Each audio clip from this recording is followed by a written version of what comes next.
Здравствуйте, товарищи. And I don't know if you guys know, but before I do a coffee house video, I've got about 1,000 different ideas that I have in my head. Maybe that's a little bit of hyperbole, but I always got a lot of ideas of what I want to talk about, and sometimes I don't know what I'm going to talk about before, even when I open my mouth and start talking in a video. And I took a couple takes of a bunch of different ideas that I wanted to do. Nothing was really working out, so I thought I would do something a little bit different than what I've kind of been doing in my videos, and it's something that a lot of people have asked me to do, requested for me to do. So what I'm going to do is I'm going to start talking and explaining a little bit about the different political ideologies in the world. And the purpose of these videos is not to tell you what's right or wrong or what's good or bad, simply to give you the information. And then once you have that information, maybe you can decide to go out and get a little bit more information for yourself, or make the call if it's good or bad or right or wrong, based on your own, leanings and beliefs and so on and so forth. So, no further ado, I'm going to talk about fascism in this first video. And mainly because fascism is a little bit more complicated than people seem to think it is. When I say fascism, people get this idea of Hitler in the Reichstag, and he's moving around all the different political and governmental elements by his own will, or you get the picture of him in front of a screaming crowd of millions of people, and he's screaming about something and the crowd's screaming back, and then his will be done, right? And that is, part of fascism, because it is essentially under government, under maybe one person or a small group of people.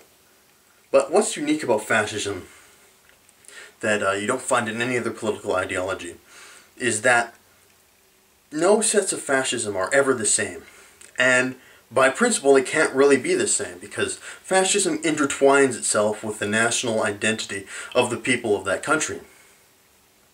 That a fascist leader comes to power by championing the causes and the ideas of nationalism, that they speak to the people of the country about what it truly means to be a citizen of that country.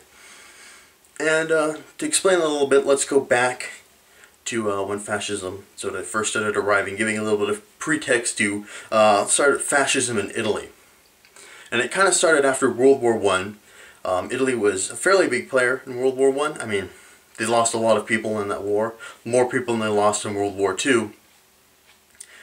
And they were originally a part of sort of the big three allies. They were part of Britain and France and America, but the Italians walked out because as soon as the other allies started redrawing the map of Europe, the Italians thought they weren't getting their due, because they lost a lot of people. The Italians wanted, I believe, the entire coast of Yugoslavia. They wanted hefty chunks of Austria to go for, as compensation of all the people they lost in that war. And the other allies didn't let that happen. Didn't give it to them. So that embittered the Italians a little bit. They felt like they deserved more. They did get some. They did get a little bit, not very much. I think they got a couple islands, little bits of Austria, and I believe a little bit of what is, what formerly was Yugoslavia. So they got a little bit, not very much. And then Mussolini comes in and he says, "You know what? The Italian people deserve better than this. We lost a lot of men in that war. We want Italy to be a glorious country again. We want it to be given its dues on the world stage.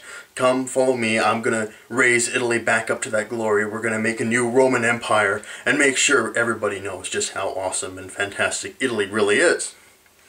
And then in Germany, the Germans were very embittered about the Treaty of Versailles and the ending of World War I. They believed that they never really lost World War I. The Allies hadn't occupied German cities and German territories. There was no question that they weren't doing that well, that they were losing that war. However, there wasn't a very decisive defeat. They weren't really beaten badly, and they still felt like they could have won that war. And Hitler kind of spoke to that. He said, these allies, they mistreated us. Look at what they did. I feel like we shouldn't be paying these reparations. None of us feel like they should be paying these reparations. It was the fact that we had this weak government back at home, and these Bolshevist Jews were pulling the strings and wrecking everything for us. Now come, follow me, and we'll make sure Germany is a powerful nation on the world stage again. We'll make sure Germany is restored to its world, rightful world standing. And under a fascist sort of government and in a fascist society, there is no room for the individual.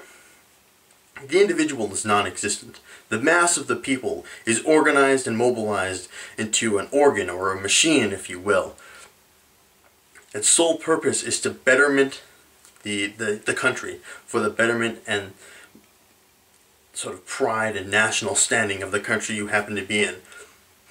As a citizen under a fascist government, your number one duty is not to your family, to your friends, or to your personal well-being. It is to the country, and to see that your country is represented and built up to its perceived standing on the world stage, I want to say.